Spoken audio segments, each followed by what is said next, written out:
Hello and welcome. Today I'm going to be talking about Farewell to Arms Redux, a Mork Borg hack that is themed after World War I. I just got this book only a few days ago after I pre-ordered it from the Kickstarter page several months ago, maybe a year ago. But I want to talk about it right now and give some of my opinions about the content within, especially being a big Mork Borg fan myself. Now, the first thing you'll notice is that Farewell to Arms really feels like a successor to Mork Borg. They have a lot of the same design language. They look great on a shelf together.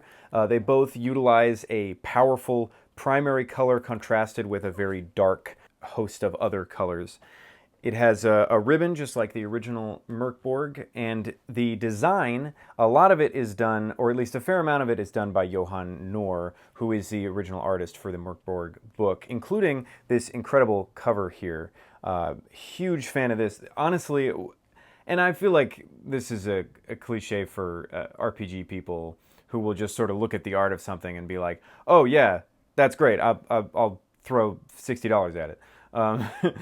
Without even knowing anything about the game. Now, I knew I loved Mork Borg, and I had a sense of what this was going to be adding to the game, and it was not $60.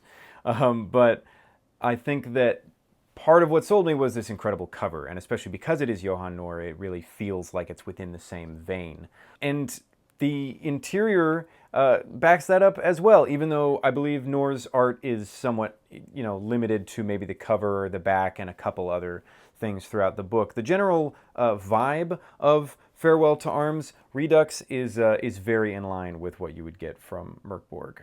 Real quick, I wanted to give a trigger warning. This book contains a lot of very disturbing content, which I'm going to be going into in some detail, so just be advised about that going forward, especially if you're bothered by things like post-traumatic stress disorder or intense violence, war, just the topic of history. I'm going to be talking about all of those.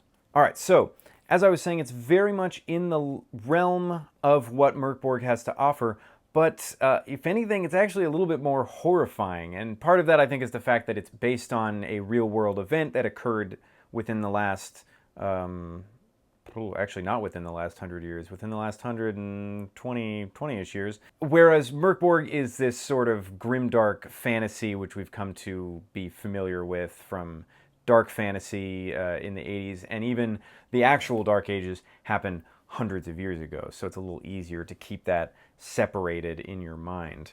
Now, the book is a bit thicker than Mork Borg, and you can see these right next to each other. And that's in part because I think the pages are just thicker, but there's also a lot more pages. There's 120 pages about in this book, 140 pages about in this book, and each one is just full of this beautiful full-color art or renditions of paintings that have been sort of repurposed. Very, very interesting style that is one of the reasons that I just adore the entire Mork Borg ecosystem, that there's a lot of that. This book is separated into three sections. There is a world guide, which starts the book off. There's a player's guide, which takes up probably most of the book's content, and then there's a GM's guide at the end. I'm going to be going through all three of those guides and kind of giving you my thoughts, as well as just a basic explanation of what's in here. All right, so the world guide starts off very similar to how the Mork Borg book intros, which is just with some basic history about the world, not a ton of detail, and then a few breakdowns of different areas in the Dying Lands. Now, the Dying Lands in this game are based on the Dying Lands from Mork Borg. In fact, the map is very, very similar to the one that you get in the Mork Borg core book, but with a more industrial overhaul. So, for instance, they've got 19th century castles and things in place of Galgenbeck and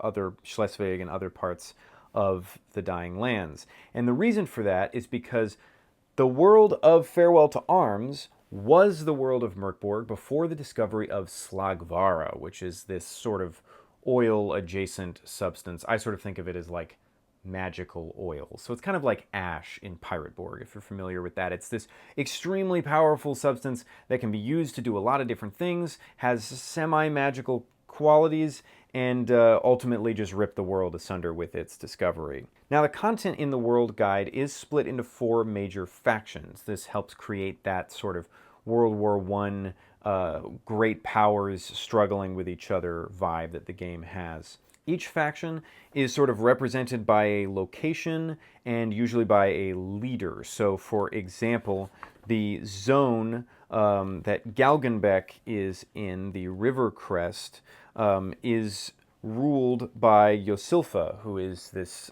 sort of religious leader, and it's all very much in line with the way that Galgenbeck was laid out in the Mork Borg book as being this center of the religion for the two-headed basilisk and having this massive cathedral and everything like that. So they've definitely kept that, but they've also given each faction a neat logo and also some key locations or just interesting things in that, interesting things about that faction that might be useful to bring into your game. But there are 4 different regions, all with beautiful art and a bunch of interesting locations throughout. I think that this is a particularly beautiful section, the Alains section, which goes into Countess Anthelia, and you'll notice that that is very, very similar to what they have in the Mork Borg core book. All right, now an important thing to note is that the calendar of Nechrubel has been replaced. The calendar of Nechrubel in Mork Borg is sort of the countdown clock to the end of the world. You roll every morning, and depending on what you roll, you might move closer to that end of the world, and then once the end of the world arrives, that's just the end of your campaign, and that's the end of everything. Farewell to Arms has a slightly different way of handling that. What they have is the demon Vex. Now, the demon Vex is sort of created by the destruction of the earth through the mining of the Slagvera and the machines of war that have been created as a result. And basically the way that this is going to work is that you're just going to roll a d20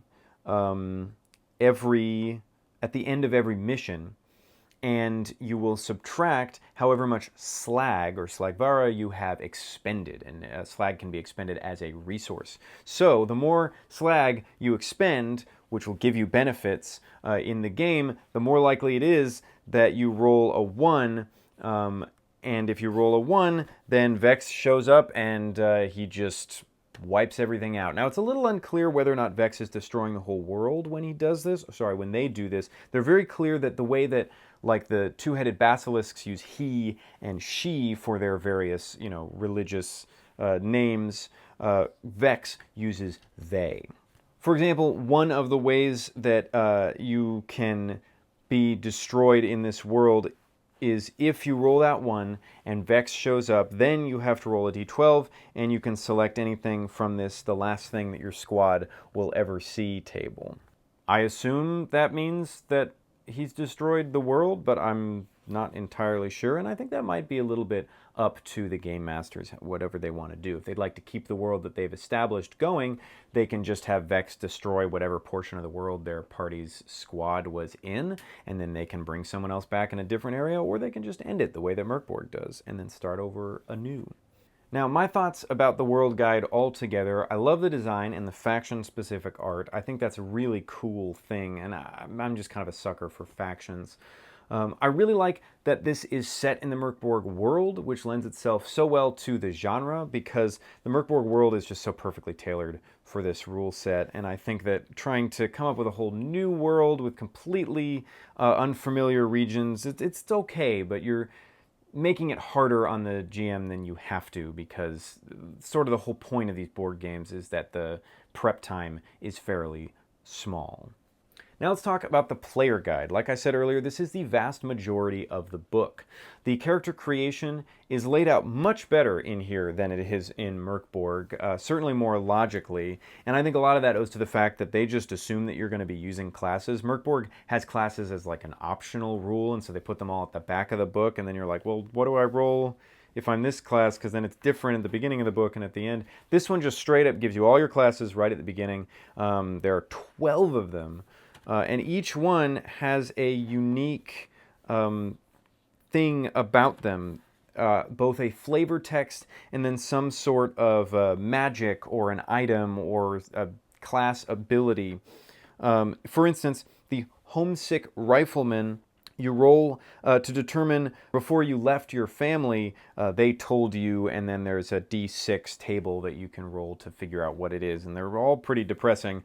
But as the homesick rifleman, you also get this like special rifle, and one of them has like a really great bayonet on it that crits on an 18 through 20. So you're sort of just a regular soldier with a little bit of an extra edge.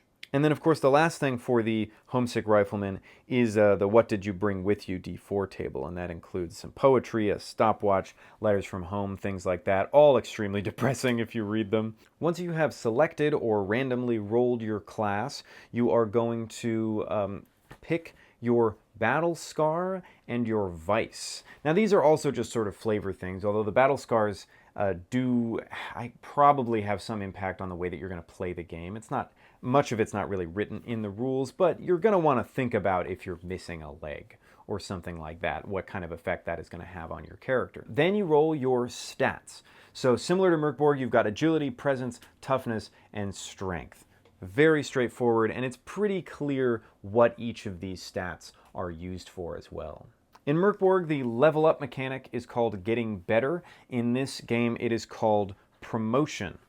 And I guess that makes sense in a sort of military-oriented game. But what's interesting about promotions is that you can actually change what your character's sort of job is over the course of your career. And I'll talk a little bit more about that later because there's more on that in the GM guide. Now, in Farewell to Arms Redux, when you are dropped to 0 or -1 hit points, you roll on a d6 table, and there's a good chance you will survive but gain a new battle scar. And this is pretty interesting because in Mork Borg, it's pretty certain that you're going to die. There's a small chance that you won't, but in Farewell to Arms, odds are, and this kind of also feels like the sort of early 20th century medicine, you could get injured and survive. And so that's kind of an interesting element of the game, and also would create some fascinating sort of role-playing situations. But there's also an option on that D6 table where you just had a grenade on you this whole time, and the grenade just goes off when you die, and you damage everyone around you. So they're definitely not pulling their punches, even though they've made it a little bit harder to die in this game. And of course, if you go to -2 health or any lower when in one single hit, then you just die outright. Omens work the same as in Mork Borg, so not going to have to learn anything new about that. War scrolls, which are the same as the sort of clean and unclean scrolls from Mork Borg, work very similarly, and there are also arcane catastrophes, which means that if you roll a fumble, then something really bad happens, although in this game they're called occult accidents, and I'm reading some of these, you really do not want this to happen to you. For example, one occult accident is that your countenance fades to a putrid pale. The power succeeds, but drains all remaining powers. That means you lose every power that you have, even though the spell worked. Now, a lot of these, and this is a little different from the Mork Borg game, are just sort of permanent effects to your characters. Now, spells are cast using something called power, and power is something that you roll every day to determine how much magic you can use, and power, like a lot of other things in this game, regenerate every morning. Other things including ammo, and omens, of course, which is the same as Mork Borg. And speaking of ammo, let's talk about weapons. Now, weapons in Farewell to Arms Redux, beautiful weapon page, by the way, are mostly guns, which is very different from Mork Borg's highly melee-focused combat system. But to make up for that, each of these weapons sort of have qualities like D&D weapons, so impact, blast, heavy, two-handed, stuff like that, which in here you can find, you know, what that means for the weapon and for your character, but it makes the combat a little bit more strategic, especially in terms of which weapon you're choosing and how you're deciding to use it. Now, aiming is basically a boon to either hitting or doing damage, and you can choose to spend a whole action aiming, or if you have a scope on your gun, you just aim automatically. Guns are hard to use in close range, and that gives you a good reason to use sidearms, which is another weapon that you get. Most of these sidearms are sort of sword or bayonet adjacent, things that you would want to use in close quarters. Just like in World War I with a lot of close quarters trench warfare, eventually your guns just aren't useful. The next thing that you're going to do in the player guide is roll for shit, and I'm not even kidding you. It says grab your shit. Now your item slots are fairly limited, so you only get 2 item slots plus whatever fits in a backpack, which you might or might not get. Now, other than what I've already mentioned, combat and resting work pretty much the same as in Mork Borg. It's all player-facing rolls, which means that only the players are rolling dice. You either roll 1, 2, 3 on a d6 and you go first, or you roll 4, 5, 6 and you go last. You have to consume rations in order to take short rests, and also get a full night's sleep in order to take long rests. This is fairly standard RPG fare. Enemies roll morale to see if they run away or surrender when they've been reduced to a certain number of health or a certain number of individuals in their squad. Now, one of the new features of Farewell to Arms Redux is shock. Now, shock is based on real-life World War I shell shock, which was sort of an early observation of PTSD in the medical field. They didn't really understand it at the time. And this represents that, I think, almost disturbingly well. You basically start the game with D2 amount of shock. You can't escape the shock even if you've only just entered the battle. And then events will happen during the game which could lead to give you more shock, especially certain types of weapons. When they do damage to you, you're going to have to roll to see if you acquire more shock, and that's basically a toughness DR 14 to avoid, and DR just means it's a number that you have to either meet or beat in order to succeed. So if you roll a 20-sided die and then you add your toughness modifier, if you are a 14 or above, then you don't gain any shock. If you are under 14, which is more probable, then you will gain a shock amount based on a D4 dice roll. There is a list of 12 effects that you will have to sort of work your way through as you continue to become more and more shocked. And the way that that works is that you kind of just resolve whatever the effect is once you get to that number. And if you get all the way to 12, then you just die. The system is actually pretty similar to Panic in Mothership or Sanity in Call of Cthulhu. It's kind of interesting to have this sort of horror game trope in this game, which for all intents and purposes is pretty horrifying. Shock is not easily healed at all. You have to rest for days in order to gain any shock back. But addictive drugs can heal the shock, but if you try to stop using them or you can't acquire any, you do suffer some pretty nasty withdrawals. Now, my thoughts on the player guide: really interesting new mechanics. I like a lot of the stuff that they've added. I feel like it fits really well into the Mork Borg universe. It's well fleshed out, and I think that just adds to the experience, especially because it's organized pretty well in a book that's a little confusing to navigate visually. Rules for guns seem like they'll work well and not make melee weapons obsolete, and the shock mechanic is a great way to add a little horror RPG flavor into your board game. Borg game. All right, let's talk about the GM guide. Now, the GM guide is fairly short, but it has a lot of material crammed into it. One of the important things is requisitions. Now, you can spend requisition points, which you can get more of by gaining more slag, which is that sort of raw resource that I mentioned earlier on in the video. The more slag you have, the more requisitions you can call in, and these are things like special weapons, vehicles, recruits, who basically function as followers, and then there's also rules in the GM section of the book for followers. There are also rules for chemical warfare. It would not be a World War I piece of media without the iconic gas mask and a bunch of green gas. Gas has specific, pretty horrifying effects. You really want to avoid it, and even if you're wearing a gas mask, it might not save you.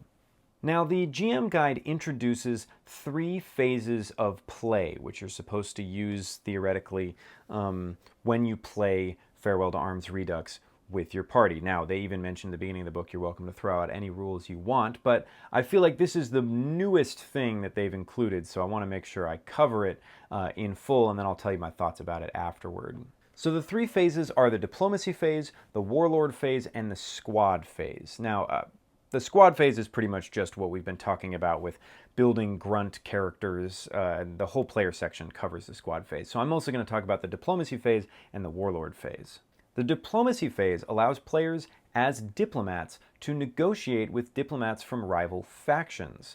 The success of this negotiation will determine some of the events of the combat adventure to come. Rival diplomats are generated with a mood, a fear, and an interest. Players have to ask the rivals questions and gain points depending on the rival's answers. So if the rival gives a fully truthful answer, they get 2 points. If the rival gives a half-truth, they get 1 point. Or just straight up lies, they, I think, can actually lose points. If they get enough points to beat the rival's diplomatic rating, which is very vaguely defined, the negotiation is a success. If they don't get enough points to beat that number, then it is a failure.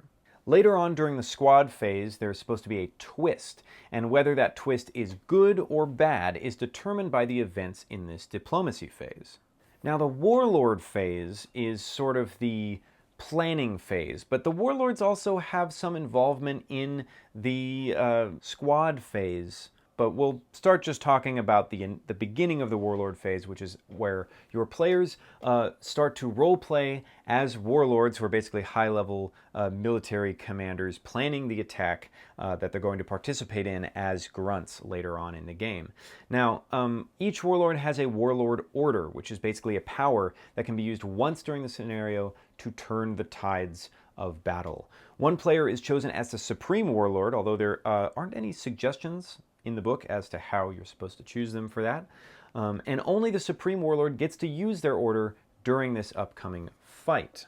The Supreme Warlord then leads the battle, and if they survive, they can get promoted, just like the grunts can.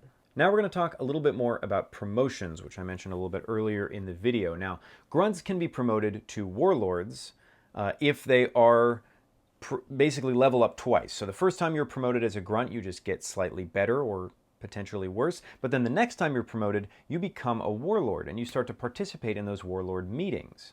Now, if a warlord is promoted, the warlord becomes a better warlord, and then if they get promoted once more, they become a diplomat. So you can actually bring characters all the way from the grunt stage up to the warlord stage and then eventually to the diplomacy stage. Now, the last few pages of the book are tables for generating enemy grunts and also enemy squads. There are end papers, just like there are in almost all Mork Borg hacks, which sort of serve as a rules reference sheets. Now, there are quite a few of these that you might need to print because there are a lot more rules in this than there are in Mork Borg. Now, let me share my thoughts on the GM's guide, which was probably my least favorite part of the book to read through. The rest of the book does a great job fleshing out the rules and improving on the Borg system that's already established. But the diplomat and the warlord phases just feel unfinished by comparison. Each phase only gets a 2-page spread that is supposed to cover every single thing about this completely new game mechanic. There's not a lot of guidance on how this is supposed to work at the table or examples. There are a few. But for me personally, I don't see the point of promoting characters to higher levels when players already get to play those phases. So if players already are just kind of generally playing diplomats or warlords, why bother promoting their grunts when the grunts are the only thing that you actually create from the ground up? If I were to run the sort of 3-phase system, I would probably keep these phases locked until my players leveled up high enough to participate in them. And then they could gain new features like warlord orders and the ability to control the twists coming up in their campaign as they survive long enough to progress to that point. So basically, an old character who levels up and becomes a warlord is now helping out some new characters who were maybe only just recently rolled up. And of course, there's always the possibility that the warlords will die as well, but once the warlords level up beyond that, then they become diplomats, and you can sort of have characters in your campaign who are there for the long haul. And that can be kind of interesting because most Borg games don't... Most Borg games don't give you the opportunity to really have player characters become like legacy NPCs, because usually they die. Or something awful happens to them and they become NPCs in the worst way. Don't forget to like this video, subscribe to my channel if you enjoyed this, and of course you can hit the bell icon to receive notifications when I make new posts. At least I think that's how it works. Whenever I get the chance to play Farewell to Arms Redux, I will come back with an update just to say what the play experience is like and what I decided to do about the 3 phases of combat and whether my players were diplomats and then warlords and then grunts, or if they were just grunts and then warlords and then diplomats. But thanks for watching. I'll be back again soon.